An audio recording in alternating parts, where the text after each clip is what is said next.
Good morning. Welcome in IGNOU RNQ IGNOU MA classes. Block number 2, Unit number 1, Religious Experience.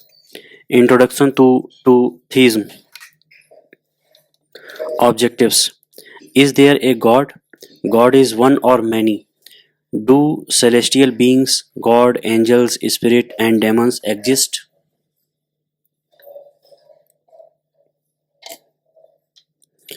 Is there life after death? Is religion a need for modern human? If there is a God, then why evil exists? Can man comprehend God? Can the human communicate with God? Does God answer prayers?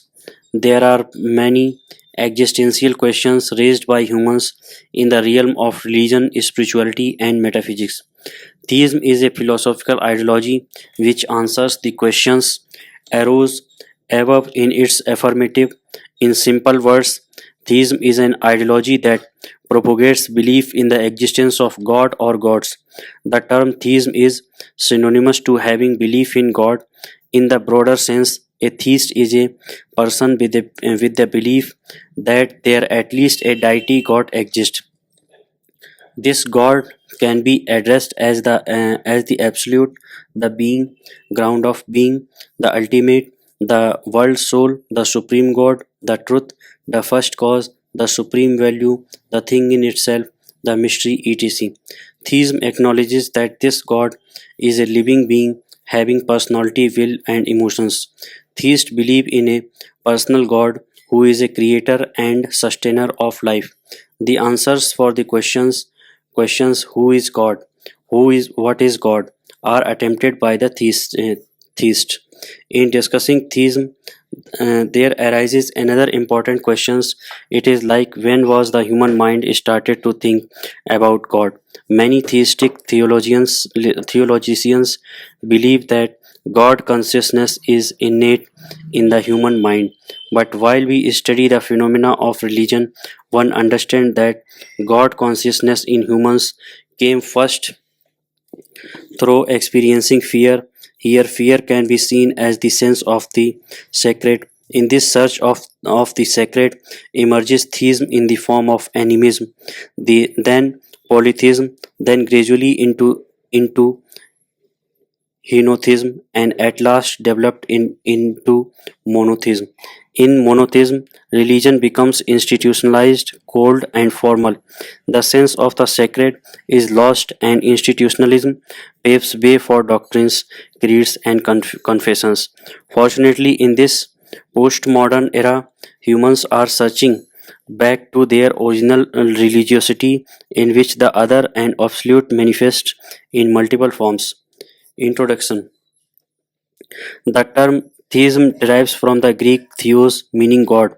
The term theism was first used by Rolf Goodworth. The view usually entails the idea that God is beyond human comprehension, perfect and self sustained, but also peculiarly involved in the world and its events.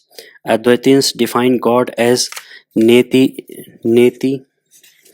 Religious experience is defined in many different ways by various scholars, each emphasizing a particular aspect. Norman Havel understands religious experience as out of the ordinary type of experiences in which, within the setting of of a particular religious tradition, a believer enters into a relationship with the sacred or becomes aware of it. Such experiences could be either mediated through rituals, special persons, religious groups, eh, totemic objects, nature, etc., or immediate, without any intervening agency. In today's context of religious becoming rigid and institutionalized, growing fundamentalism and orthodoxy, it is essential to understand and relook at religious experiences of various traditions. Religious experiences are also important as they justify religious beliefs. For instance, they are used to justify the experience of God. From a philosophical perspective, there is also a need to discover the importance, the factors, and the wisdom embedded in religious experiences. This unit is a help and an introduction to such a process of discovery. The need for religious experiences. Why do human beings enter into a relationship with sacred things? There are various theories answering this question. According to Emile Durkheim, humans seek religious experiences because humans are filled both with uncertainty and powerlessness, and dramatic and traumatic experiences teach them of their limited power. Natural happenings. This view appears to be one-sided view. To say that the cosmic or natural objects or events serve only to symbolize social power is a bit far-fetched. According to uh, when there live not only the unusual in nature but also a manifestation of immutably ordered regularity can become a revelation of power, the power that lies behind ordinary things, the power of the sacred world above. According to Andy Fustel D. Du Colenges in his book The Ancient City, there are two sources of religion, internal and external.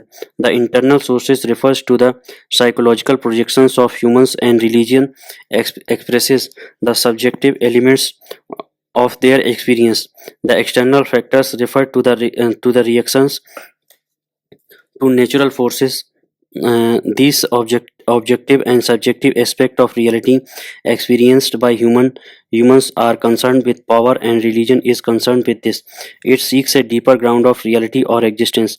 According to Edward Spear, an American anthropologist, humans seek religion and religious experience because they continuously seek spiritual serenity beyond the humdrum confusion and the dangers of everyday life. There is a deep realization that ultimately we are powerless in this world, and so in order to gain some mystical security, one associates oneself with what can never be known. This leads to religious experience and religion. When this response to the ultimate sacredness is institutionalized in thought, practice, and organization, there is religion. According to Paul Tillich, human encounters the holy, something beyond themselves. This something beyond draws them closer to sacred things. In a religious experience, the centrality lies in this encounter with the ultimacy. Types of religious experiences. Religious experiences can be classified into four types: mystical, paranormal, charismatic, and regenerative. Mystical experiences occur when some believer discovers that he or she is not distinct from the cosmos, the deity, or the other reality, what one with it. Although very difficult to define, mysticism it could be said to be an experience of union with the divine. Herein, there is no otherness, and the believer become one with the transcendent. The believer is able to identify oneself completely with the other reality. Underhill defines mysticism as the science of ultimates, the science of union with the absolute and nothing else, and that the mystic is the person who attains to this union, not the person who talks about it. Not to know about but to be is the mark of the real initiate. William James describes four characteristics of mystical experiences: noetic, ineffability, transience, and passivity. In his The Varieties of Religious Experience, notic. This is the cognitive aspect. Cognition could be understood as the reasoning part of the mind, but here it is not to be understood as simple rationality, but is to be understood as wisdom. Wisdom is a power of discernment that is able to access the facts properly, its position, value, and function, ranks them and organize them into meaningful entities. This is the insight giving stage. Revelations, illustrations, significant and important. Ineffability. Words cannot sufficiently express the experience. It has to be experienced firsthand, and it cannot be transferred to another. A musical ear can experience a symphony, and it cannot describe the experience to another and ask him her to get that some experience. Very often, the mystic finds that his experiences are given incompetent treatment. Transience. Mystic experiences do not last thing. Their occurrence is short-lived. For example, an apparition or a vision. Those who have an experience report the feeling of being in the present and have a distinct awareness of it. Passivity. The seeker may have efforts to reach a stage where he/she can receive an experience, but when the experience occurs, the seeker is overtaken or overpowered by a superior force. For instance, one who is in trance has no more control over the self. A superior force has taken over. There could be then a secondary or alternative personality, such as prophetic speech, automatic writing, or the mediumistic trace. Take the example of Sami Adudal.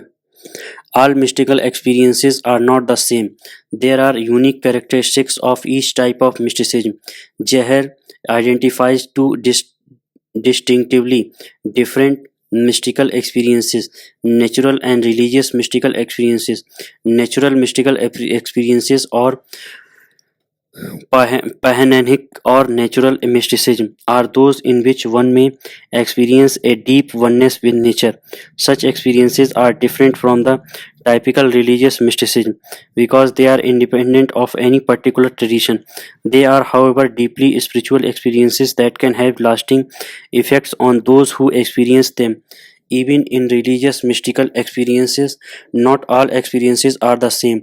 One may experience an identity with an impersonal, absolute, monistic mysticism as found in Advait Vedanta. The Christians would experience mysticism as an union or intimate relationship with the transcendent personal creator God. Such experiences depend much on their understanding of God or the divine. In many such religious experiences, an experience of traveling traveling beyond the body is also felt, and as an ecstasy is deeply realized. The mystic feels that his/her soul spirit has left the body and is now experiencing transcendental realities. Such an experience is also a characteristic uh, of the shaman. Paranormal experience.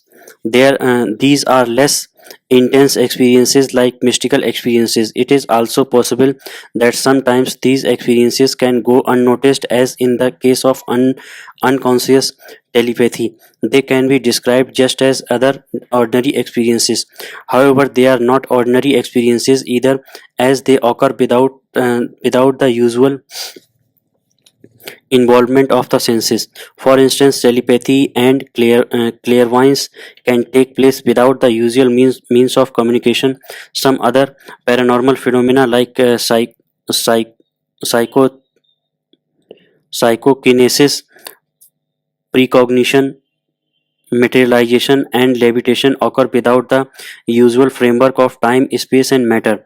However, these experiences are considered less religious than that of mystical experiences. The above could be considered as one type of paranormal experience. A second type, which involves certain religious phenomena, is normally called spiritualistic. Apparition or ghost, mediumistic communication out of the body experience come under this category. Some would understand this phenomena as evidence of the reality of a spirit world and the life after death. Such type of experiences are normally discouraged in organized religions. For instance, Buddhism recognizes that in the path of enlightenment, such experiences would occur, but these are to be left behind, considering them as distractions and hurdles. In these experiences, God is considered to be outside, other than, or beyond the believer. The sacred power takes possession of the believer and uses it as a medium to communicate messages to the outside world. Charismatic experiences. Charismata is used to mean gift or blessings given to individuals by God. In theistic religion, there is This is considered to be upon the founders, prophets, leaders, and heroes of religions or religious movements. For instance, miracles professing the future, healing, ecstatic praying, exorcism, etc., are considered to be gifts bestowed upon a few by God. The Christians term this as spiritual gifts. A few examples of this type of religious experience are recorded in the New Testament of the Bible. Tongue speaking, prophecy, revelatory dreams, knowing others, thoughts, healing powers, miracles, etc. Those bestowed with such gifts are holy men and women. They are found in almost all religious traditions, prophets and saints in Judo Christian tradition, walis in popular Islam, sheikhs and peers in Sufi Islamic tradition, gurus, sadhus, acharyas in Hinduism. In non-theistic religion like Buddhism, monk or holy person also have charismatic experiences. These are blessings of the Dhamma and should not be used for personal gains but for compassionate purposes only for the well-being of humanity. Max Weber in this The Theory of Social and Economic Organization defines charisma as a certain quality of an individual personality by virtue of which he is set apart from ordinary men and treated as endowed with supernatural, superhuman, or at least specifically exceptional power or qualities. These are such as are not accessible to the ordinary person, but are regarded as of divine origin or as exemplary, and on the basis of them the individual concerned is treated as a leader. According to him, charisma has three characteristics. Charisma was unusual, radically different from the routine and the ordinary and everyday. Charisma was spontaneous, in contrast to stable, established form, and it is a source of new forms and new movements. Charisma was creative in a fundamental sociological sense. Charismatic experience do not focus only on powers of healing, visions, speaking in tongues, revivals, messiah cults, and prophetic movements. These, although extraordinary spiritual gifts, are not the only gifts. Other less spoken but still important gifts such as wisdom, courage, peace of mind are also important in charismatic religious experience, and these are also found in charismatic people. William James, pondering on saintliness, affirms these gifts too. The charismatic people have classic sign of sanctity, devotees, purity, tenderness, and charity as asceticism and poverty, etc. James also warns that these elements can sometimes be overdone by excesses due to overzealous and obsessive or fanatic thinking. Being aware of such extreme excesses, Buddha warned his followers and asked them to take a moderate midway. Regenerative experiences. On one another category of religious experience is the experience of being born again. There are persons who experience being renewed, reviewed, or filled with new life. Such persons take a new U-turn in their lives. Being fresh add hope and new meaning into their lives, and their quality of life improves. Such experiences could be placed under the category of regenerative experiences. Such experiences may be sudden or gradual, but in themselves are less extraordinary than paranormal or and charismatic experiences. Regenerative experiences occur at the time when there is a twofold consciousness that happens simultaneously, a creature consciousness and a creature consciousness. When one becomes aware of one's own state of life in the beginning and in the present, guilt and remorse occur. The person realizes his/her own status in the world, a creature, a created being. The person then also becomes aware of the creator. This awareness is accompanied with feelings of fear and dread, but also with feelings of attraction and fascination. This is creator consciousnesses. The person is overpowered with a sense of worthlessness in the presence of the majestic creator.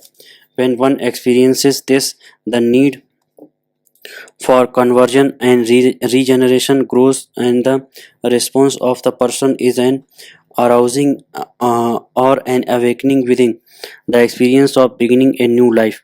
This type of experience is generally had by ordinary people who continually gain meaning through such experiences. Some also turn over a new leaf when they have some escape or deliverance from evil or bad health, or a sudden or gradual escape from death or injury. Such events are considered as more than natural events, and the one who experiences or the community that experiences attribute this to God being in favor of them. Such regenerative experiences bring about a religious rebirth, not only in the spiritual and physical life, but more visibly in their moral lives. Another variety of regenerative experience is the inner feeling of compulsion to follow a new way of life or to take up a new course of action. This feeling is accompanied by a strong conviction that although the future course is unclear and the task ahead is risky, strength and guidance from the divine would follow. The faith in a never abandoning God and the continued assurance of the grace of God make this experience stronger. This is sometimes called as call or a vocation or divine commissioning. God's will etc. Another word that is also used for such experience is spiritual awakening. It is also used to denote any of the above four mentioned religious experiences. Factors involved in religious experience. There can be several factors involved in religious experience which can be of help in identifying such experiences. With the help of a few thinkers, such factors are identified in this section. Richard Swinburne, in in his book in his book Faith and Reason, Richard Swinburne asserts that all religious experiences fall into five categories. The first category is a religious experience in which a believer sees the hand of God at work. Such experiences are explicable and are public in nature. As looking at a beautiful sunset. The second category of religious experience is one which is still in the public domain but is an unusual event that is considered breaching the natural law, walking on water. The third category is a private religious experience which is describable in a normal language. Jacob's vision of a ladder in the Old Testament of the Bible. The fourth category is a private religious experience, but one that is indescribable as a mystical experience. The fifth category is more general. It is non-specific and general in nature. This category is for such religious experiences where one feels the working of God in one's own life. Martin Buber. Martin Buber, who we have two types of relationships, I and thou, as members of this world. We have a relationship with the world which is slightly more than a mere technical or mechanical relationship. An I it type of relationship is a relationship in which I, the subject, view the other as an object. An I thou type of relationship is a relationship in which I treat the other also as a subject. This second type of relationship is primarily in human experiences, which also extends to the non human world, in which an integrated approach is found: emotive, imaginative, intuitive, rational, etc. I and I thou relationship, there is a response to a presence which is beyond the visual objects or beyond appearances. Religious experiences are such responses to the presence that is beyond sense perception and ordinary common sense knowledge. George Simmel. Our ordinary experiences involve attitudes and relationships. When such attitudes and relationships are defined, or highlighted, different experiences occur. Science occurs as a refinement and a completion of the various tools and methods used in ordinary life situations. An artistic experience occurs when the aesthetic elements get focused, isolated, and heightened. A religious experience occurs when faith and relationships are also are isolated and heightened. Religion is based on relationship. In this isolated and heightened relationship, there is a peculiar mixture found: selfless surrender and fervent desire, humility and glorification, co- concreteness of the senses and abstractness of the spiritual take place in religious experiences. Je- Joachim Wack.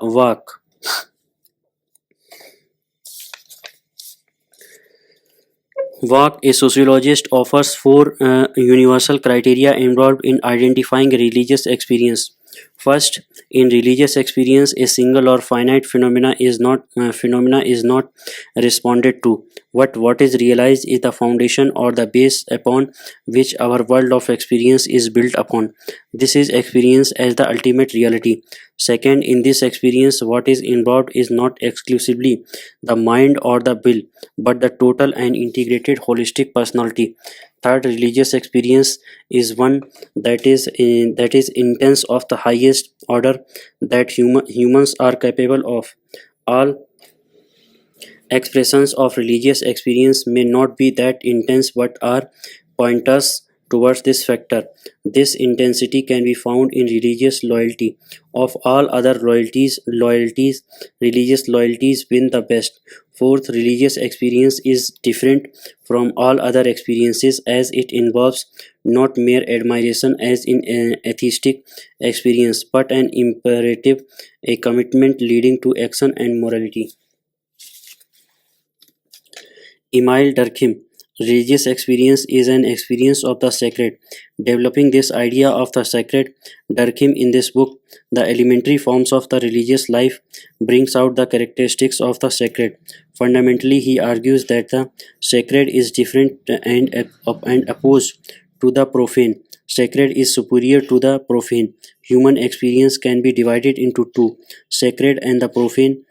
The sacred is superior to the profane in dignity and it expresses a superior seriousness. Rites and rituals in religions are not performed primarily to achieve something but to express an attitude. Religion is an attitude towards the sacred and it has no other hidden agenda. The sacred recognizes the belief in a power or force. When sacredness is attached to a symbol or an object, it is intended to the power that it symbolizes or that it holds. The sacred is ambiguous. The sacred contains both contrasting factors, physical and moral, human and cosmic or natural, positive and negative, pro- propitious and unpropitious, attractive and repugnant, helpful and dangerous to humans. The sacred is non-utilitarian. Work belongs to the realm of the profane. Ultimate utility and everyday affairs do not belong to the space of sacredness. The sacred is non-empirical. Sacred quality is not intrinsic to objects but is conferred on them by religious thought and feelings. It is superimposed upon it. The sacred does not involve knowledge. It is not a knowledge that is based on the experiences of the senses. The sacred strengthens and sustains the believers. Worshippers and believers draw strength from the sacred because it exalts them and raises them above their own selves. The sacred makes a demand on the believers and the worshipper. There are some obligations made on the believer, especially on the moral side. Certain don'ts and do's and don'ts come up on the believer as part of the understanding of the sacred.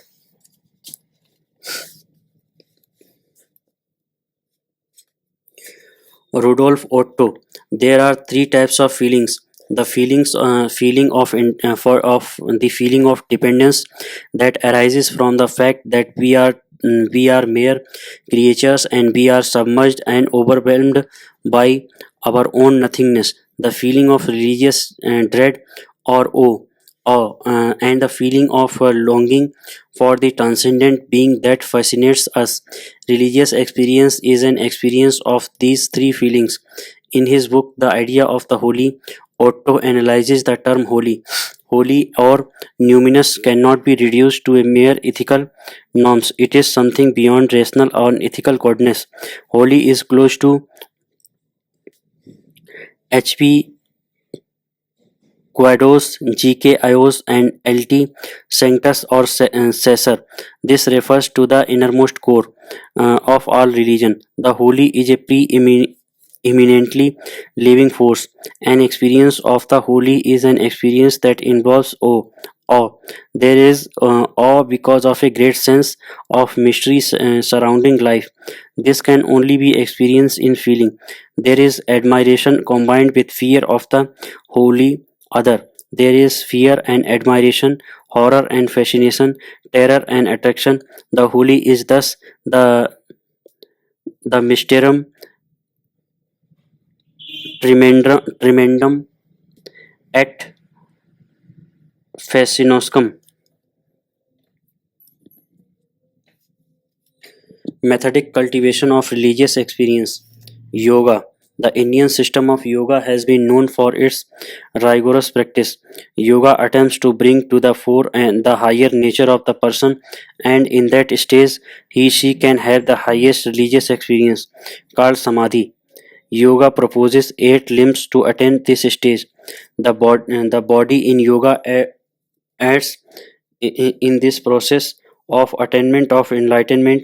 Breathing exercises, diet, postures, etc. Cause the right atmosphere to reach the higher level of concentration and consciousness. The practices prescribed in yoga help the mind to understand that it has a higher state of existence, a superconscious state, a state beyond reason. This is a mystical state. Buddhism. The Buddhists use dhyana to denote higher state of contemplation. There are 4 stages in dhyana. In the first stage, the mind concentrates on one point. It excludes desire, but not discernment or judgment. This is still intellectual. In the second stage, the intellectual functions are also excluded, and there is a satisfaction of a sense of unity that remains. In the third stage, even this satisfaction is excluded, and there is an indifference along with memory and self consciousness. In the last stage, the indifference, memory, and self consciousness are perfected. Nirvana is then attained when there exists absolutely nothing. Sufism, the highest religious experience, is cultivated by detachments, detaching from the heart all that is not God, and meditation of God is the method of the Sufis. A contemplative life that consists of humble prayers and on complete meditations on God is necessary for religious intuitions and revelations predicate the highest, namely a total absorption in God.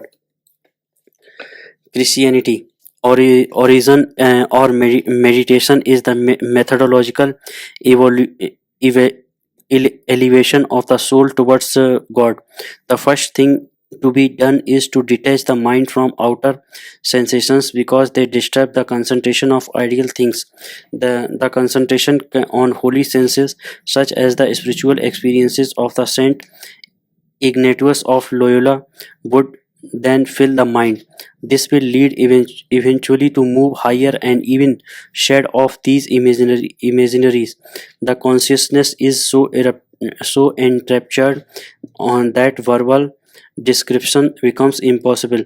This is union of love, as John of the Cross would term it, which is attained by dark contemplation.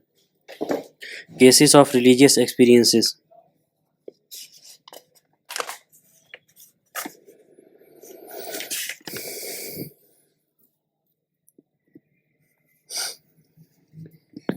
A few representative examples of individual religious experiences from a few traditions and periods will show the intensity and the impact of the experiences on the individual and their communities. The Lutheran experience.